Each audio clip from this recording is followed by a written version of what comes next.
Now,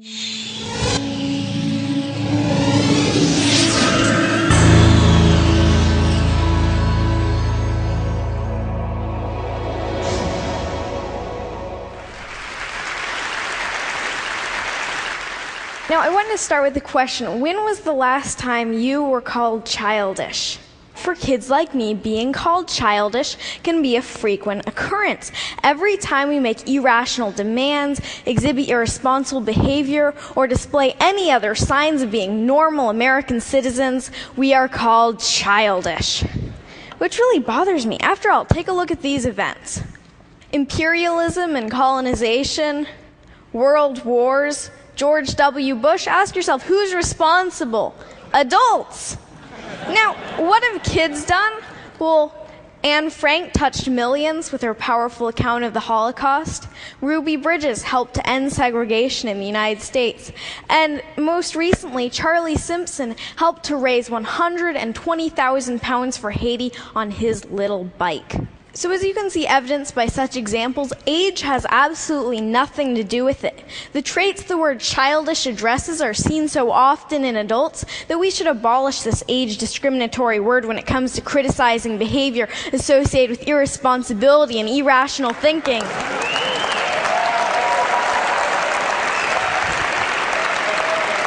Thank you. Then again, who's to say that certain types of irrational thinking aren't exactly what the world needs? Maybe you've had grand plans before, but stopped yourself thinking, that's impossible, or that costs too much, or that won't benefit me. For better or worse, sweet kids aren't hampered as much when it comes to thinking about reasons why not to do things. Kids can be full of inspiring aspirations and hopeful thinking, like my wish that no one went hungry or that everything were free, kind of utopia. How many of you still dream like that and believe in the possibilities? Sometimes a knowledge of history and the past failures of utopian ideals can be a burden, because you know that if everything were free, then the food stocks would become depleted and scarce and lead to chaos. On the other hand, we kids still dream about perfection. And that's a good thing, because in order to make anything a reality, you have to dream about it first. In many ways, our audacity to imagine helps push the boundaries of possibility. For instance, the Museum of Glass in Tacoma, Washington, my home state, yoo-hoo, Washington, has a program called Kids Design Glass, and kids draw their own ideas for glass art. Now, the resident artists said that they got some of their best ideas from the program because kids don't think about the limitations of how hard it can be to blow glass into certain shapes. They just think of good ideas. Now, when you think of glass, you might think of colorful Chihuly designs or maybe Italian vases, but kids challenge glass artists to go beyond that, into the realm of broken-hearted snakes and bacon boys, who you can see as meat vision. Now, our inherent wisdom doesn't have to be insider's knowledge. Kids already do a lot of learning from adults, and we have a lot to share. I think that adults should start learning from kids. Now, I do most of my speaking in front of an education crowd, teachers and students, and I like this analogy. It shouldn't just be a teacher at the head of the classroom telling students, do this, do that. The students should teach their teachers. Learning between grown-ups and kids should be reciprocal. The reality, unfortunately, is a little different, and it has a lot to do with trust, or a lack of it. Now, if you don't trust someone, you place restrictions on them, right? If I doubt my older sister's ability to pay back the 10% interest I established on her last loan, I'm going to withhold her ability to get more money from me until she pays it back. True story, by the way.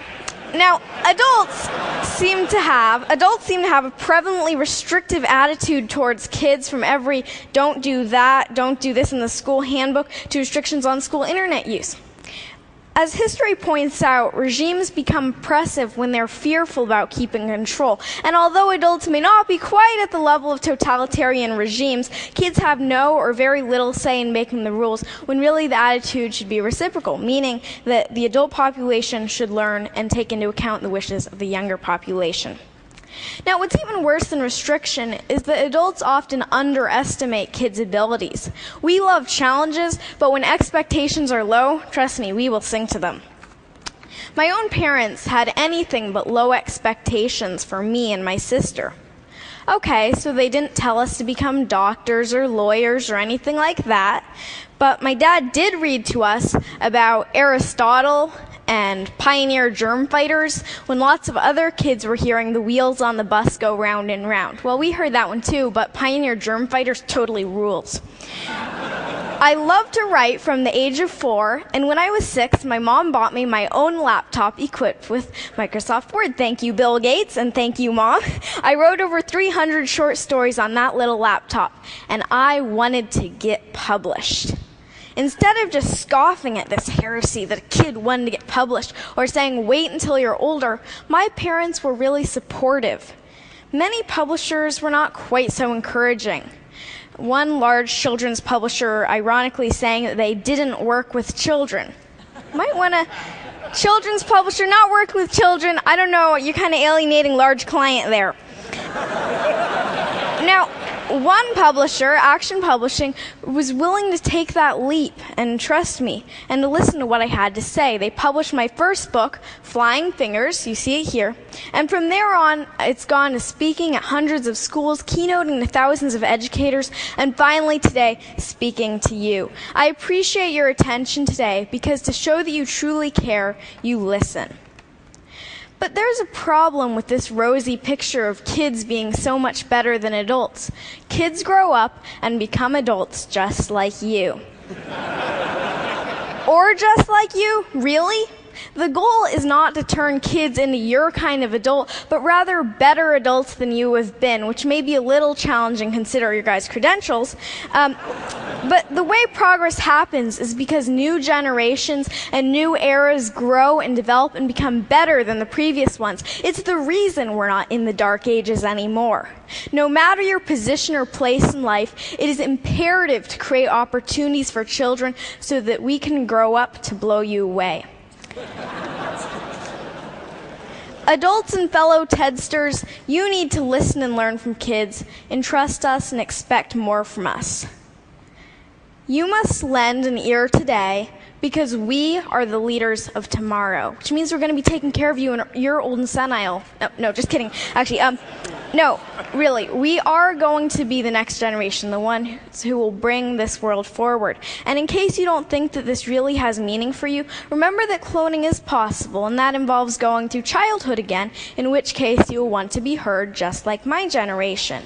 Now, the world needs opportunities for new leaders and new ideas. Kids need opportunities to lead and succeed. Are you ready to make the match? Because the world's problems shouldn't be the human family's heirloom. Thank you.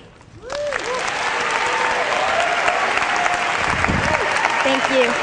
Thank you.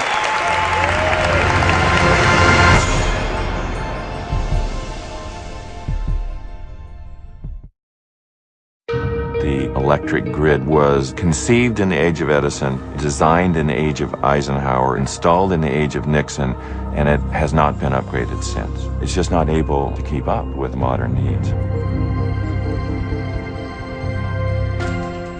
Well, the notion of the smart grid is using what we have better, making do with what we've got and not build so much new infrastructure. Software at the gateway between generation and transmission can solve that problem.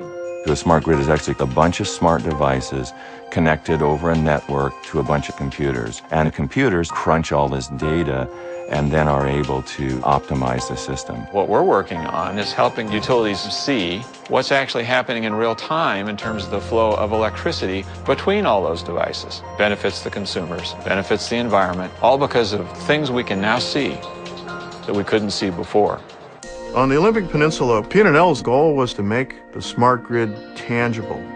We were taking home area networks as a way of sending messages to the homes and to the devices in the homes about when they should run or not run. There was one other modem here that captured wirelessly the reports from the different elements. We saved approximately during this time 15% of our electric bill. If we can do that for everybody in the country, we're talking about saving $100 billion worth of infrastructure that we won't need to build. IBM has been the first big company to really see the opportunity to marry information technology with the grid. There are similar things going on in South America, Asia, in Europe. We've been working with Malta to make both the water and electricity systems much more efficient. It is a model for how we can then bring that to other larger geographic areas.